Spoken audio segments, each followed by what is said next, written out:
My name is Felix Núñez, and I was born in 1804, and I'm consequently now nearly 85 years old. I was forcibly conscripted in 1835 in the state of Guadalajara, Mexico.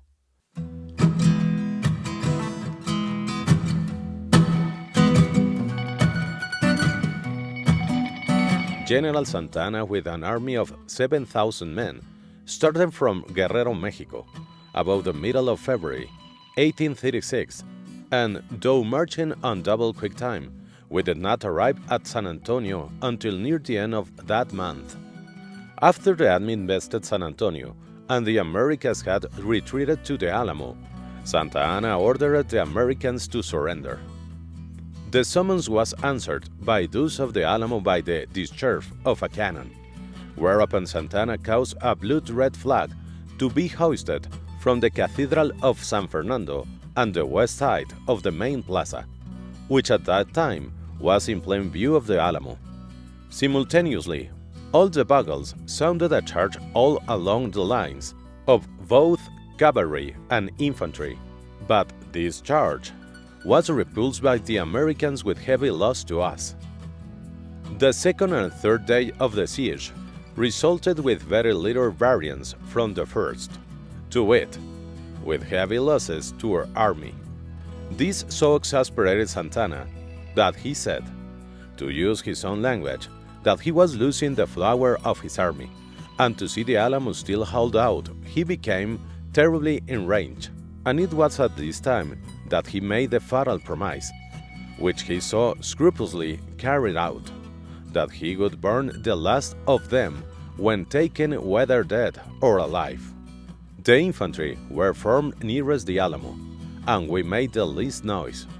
The cavalry was formed around on the outside of the infantry, with special orders from all of the commanders to cut down everyone who dared to turn back. But this time the front door was battered down, and the conflict had become general. The entire army came pouring in from all sides, and never in all my life did I witness or hear of such a hand-to-hand conflict. To recount the individual deeds of valor of the brave men who were slain in the Alamo would fill a volume as large as the history of Texas. Nevertheless, there was one who perished in that memorable conflict who is entitled to a passing notice. The one to whom I refer was killed just inside of the front door. The peculiarity of his dress and his undoubted courage attracted the attention of several of us, both officers and men.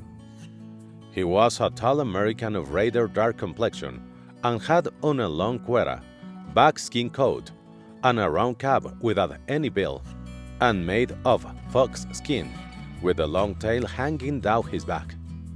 This man, apparently, had a charmed life. Of the many soldiers who took deliberate aim at him and fired, not one ever hit him. On the contrary, he never missed a shot. He killed at least 8 of our men, besides wounding several others. This fact being observed by a lieutenant who had come in over the wall, he sprung at him and dealt him a deadly blow with his sword, just above the right eye, which felled him to the ground, and in an instant he was pierced by not less than 20 bayonets. This lieutenant said that if all Americans had have killed as many of our men as this one had, our army would have been annihilated before the Alamo could have been taken. He was about the last man that was killed. On the floor of the main building there was a sight which beggared all description.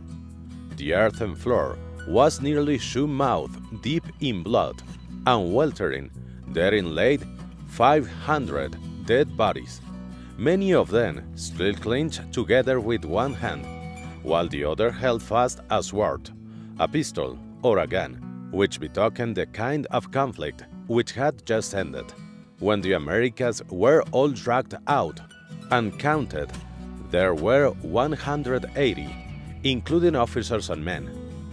Upon the other hand, these 4 days' siege and capture of the Alamo coast the Mexican nation, at least 1,000 men, including killed and wounded, a large majority of this number being killed.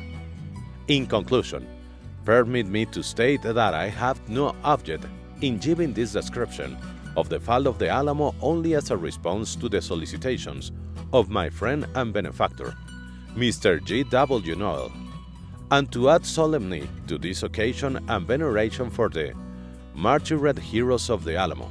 He was seen fit to make this account public upon the very spot of ground that was drenched with their blood, and at the very place where the air was filled with the fumes of their roasting flesh.